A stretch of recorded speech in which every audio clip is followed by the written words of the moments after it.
बातें हैं सर, लेकिन ये जो नौजवान इस वक्त सड़क पर है सर, उसे रोजगार चाहिए। वो 4 साल बाद जब पढ़ने बैठेगा, कुल मिलाकर वही सवाल ये है कि उसके स्किल का इस्तेमाल कहाँ किया जाएगा, उसे कहाँ लगाया जाएगा, उसके लिए जॉब अपॉर्चुनिटीज कहाँ होंगी, उसका भविष्य, उसके परिवार की सुरक्षा कैसे इंश्योर किए जाएंगे। 11 लाख रुपए के लिए जो स्किल सेट वो एक्वायर करेगा वो क्या होगा, उससे जुड़ा हुआ मेरा सवाल है। लेकिन क्योंकि अनुराग भदौरिया बहुत देर से बोलना चाह रहे हैं, उनका एक कॉमेंट लेती हूँ। अनुराग भदौरिया।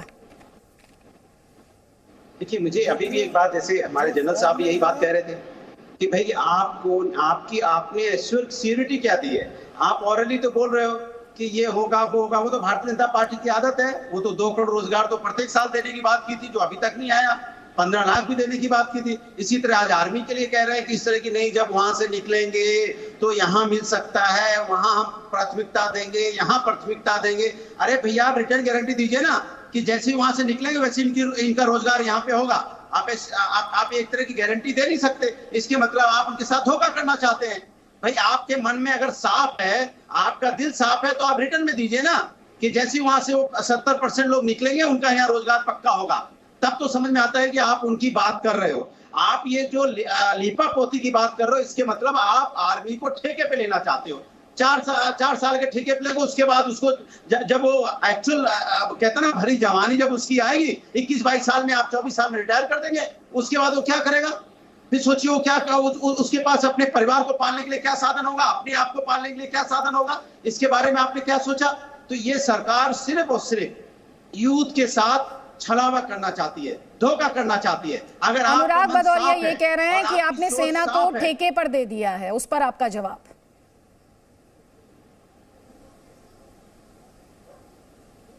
निधियर बल की जो है, हमारे युवक जो है, उनको हम कैसे कुशल बना सकते हैं, कैसे उनको अग्निवीर बनाकर उनको सैन्य प्रशिक्षण दे सकते हैं। और उनके संदर्भ में जो स्पष्टता से कहा जा रहा है कि 25% तो एब्जॉर्ब पहले ही सेना में हो जाएंगे। शेष जो 75% उनके लिए सेंट्रल आर्म पुलिस फोर्सेज है। 6 स्टेट गवर्नमेंट्स कह रहे हैं कि हम अपने लिए जो है उनके लिए प्राथमिकता अपने फोर्सेज में देंगे। तो ये तो वैसे ही 75% को भी एब्जॉर्ब करने के लिए जो संख्या, मान लीजिए पहले वर्ष की संख्या 46,000 है, उसमें से 25% सेना में एब्जॉर्ब हो गए। शेष 75% के लिए सेंट्रल आर्म पुलिस फोर्स है। 6 स्टेट की बाहर, कालांतर में अन्य स्टेट भी इसको ले लेंगे। तीसरा, आपको 12वीं की सर्टिफिकेट जो है यूजीसी देने के लिए तत्काल तैयार है। ब्रिज कोर्स के लिए आपके पास जो है अपना एक फंड हो जाएगा। आपको उसके अलावा आपको लोन के लिए भी विशेष प्रावधान, अगर आप उद्यमिता करते हैं तो होगा। बहुत सारे ऐसे प्राइवेट सेक्टर हैं जो अग्निवीरों को अपने यहाँ समाहित करने के लिए उत्सुक रहेंगे। ऐसे में मुझे नहीं लगता है कि किसी प्रकार से किसी पर बेरोजगारी की तलवार लटक रही है। और जो अगर मान लीजिए प्रशिक्षण नहीं लेंगे तो क्या उनके लिए रोजगार के साधन ज्यादा बढ़ाकर दे रहे हैं अनुराग भदौरिया जी? अनुराग भदौरिया जी से पूछ लेते हैं। अनुराग भदौरिया जी के कार्यकाल में आया है। अनुराग भदौरिया जी से पूछ लेते हैं। अनुराग भदौरिया, 21 वर्ष में उनके लिए बहुत सारे जो है अनुराग भदौरिया, इन्होंने जो है मैं जवाब दे दूं, उपलब्ध करा दी है। ऐसी कोई, अच्छा ठीक है। देखिए, सवाल ये है कि भारतीय जनता पार्टी के प्रवक्ता के पास जवाब नहीं है, उनकी जीभ लड़खड़ा रही है। मैं ये सवाल पूछा, क्या आपने रिटर्न में दिया? आप क्या गारंटी दे रहे हैं कि वो जब वहां से निकले उनको रोजगार मिलेगा? फिर इसी तरह से रोड पे आके अपना अधिकार मांगेंगे। उस समय क्या होगा? उस समय क्या होगा? पुलिस के सामने फौज खड़ी होगी, ट्रेंड फौजी खड़ा होगा कि हमें रोजगार दे दो। भैया पुलिस महोदय जी, हमको ना मारो, हमें रोजगार दे दो। ये फौजी हाथ जोड़ के खड़ा रोजगार मांगेगा। आप क्या बनाना चाहते हो देश को? ठेके पे आप उनको रोजगार देना चाहते हो? 4 साल का रोजगार मिलेगा ठेकेदारी पे। उसके बाद इसकी वो क्या ट्रेंड करोगे आप? उसके मन में तो हमेशा इनसिक्योरिटी रहेगी कि हम 4 साल बाद हमें फौज से जाना है, 4 साल बाद हमें फौज से जाना है। आप सोचिए, फौजी के अंदर में आप इनसिक्योरिटी डाल रहे हो कि 4 साल बाद आपको फौज से निकाल दिया जाएगा, 4 साल बाद फौज से निकाल दिया जाएगा। वो कैसे देश की सेवा कर पाएगा जुनून के साथ? ये मेरा सवाल है आपसे।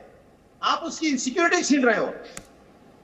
इनसिक्योरिटी कितनी बड़ी चीज होती है प्रेम शुक्ला जी, आप जानते हैं अच्छी तरह से। किसी व्यक्ति को आप इनसिक्योर कर दोगे कि नहीं, आपकी नौकरी 2 साल की 1 साल की है, उसकी कार्य क्षमता कम हो जाती है। ये आप और ये हमें लगता है हर व्यक्ति इस बात को समझता है। लेकिन आप कमाल की बात कर रहे हैं, बचाव करते करते यूथ के बारे में भूल जा रहे हैं। यूथ बेचारा रोजगार के परेशान है। अभी भी आर्मी में 1.5 लाख पद खाली है। 2 साल से आपने भर्ती नहीं की। अगर आप भरे जाएंगे ना, तो आपने अब तक तो आपका आर्मी में जो जवान खाली है उनको प्रेम भर्ती शुक्ला किया होगा। जी, 2 साल से प्रेम शुक्ला जी, प्रेम शुक्ला जी, एक सेकेंड अनुराग भदौरिया, लेकिन अगर 4 साल बाद फ्यूचर गारंटीड नहीं है, एक बड़ा सवालिया निशान है, तो जो फौज अपनी तरफ ड्रॉ करती है, मैं किसी की देशभक्ति पर सवाल नहीं उठा रही हूं, लेकिन फौज अपने साथ एक सिक्योरिटी भी लेकर आती है, फौज में एक फैमिली का माहौल है। 4 साल की इनसिक्योरिटी की तलवार अगर रहेगी सर, तो कोई उस तरफ क्यों जाएगा? गारंटीड नहीं है, क्यों गारंटीड नहीं है? जब 25% को एब्जॉर्ब तो सेना ही कर ले रही है सर, 75% एब्जॉर्ब नहीं हो रहे हैं ना सर? नहीं, सीएपीएफ को आपको लगता है रिक्वायरमेंट नहीं है? सीएपीएफ में प्रतिबंध लगा दिया गया है। और जो पुलिस फोर्सेज है उनकी भर्ती नहीं होती। 6 स्टेट जब कह रहे हैं कि हम भर्ती में प्राथमिकता देंगे, तो उनकी कोई बात नहीं मानेंगे आप। और उसकी कोई आवश्यकता नहीं है, पुलिस फोर्स में आवश्यकता नहीं है, सीएपीएफ में आवश्यकता नहीं है, सारी खत्म हो गई है। ये कोई कुतर्कों का कोई उत्तर नहीं हो सकता। कोई हर चीज पर आशंका करते बैठे और फिर कुतर्क खड़ा करे, तो उसके उत्तर देने का कोई औचित्य नहीं। 2 करोड़ रोजगार पड़ते कहाँ है? 2 करोड़ लोगों को रोजगार दिया है अनुराग जी। कहाँ है? अखिलेश यादव बेरोजगार हो गए, गारंटी नहीं दे सकते। आपने कितना वादा किया था? देश में बुलेट ट्रेन चलेगी, इकोनॉमी होगी, देश आगे जाएगा। देश कहाँ चला गया?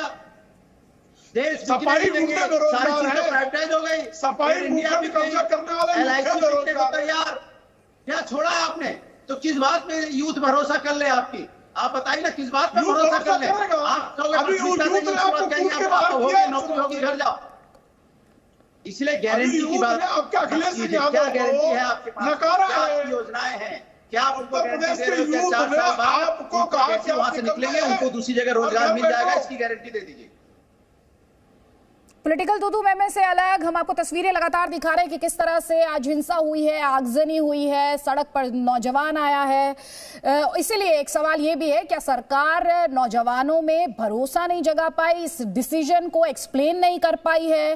क्योंकि जिस तरह ट्रेन में पब्लिक प्रॉपर्टी को नुकसान पहुंचाया गया है, ये पब्लिक प्रॉपर्टी को नुकसान किसी भी लिहाज से, ये स्पष्ट करते हुए कि वायलेंस की गुंजाइश नहीं होती है लोकतंत्र में, डेमोक्रेसी में। प्रोटेस्ट करने के तरीके, आप शांतिपूर्ण तरीके से प्रोटेस्ट करिए, आप अपनी बात सरकार तक पहुंचाइए, लेकिन जो हिंसा की तस्वीरें, आगजनी की तस्वीरें इस वक्त आप अपनी स्क्रीन पर देख रहे हैं, उन तस्वीरों के लिए डेमोक्रेसी में कोई गुंजाइश नहीं है।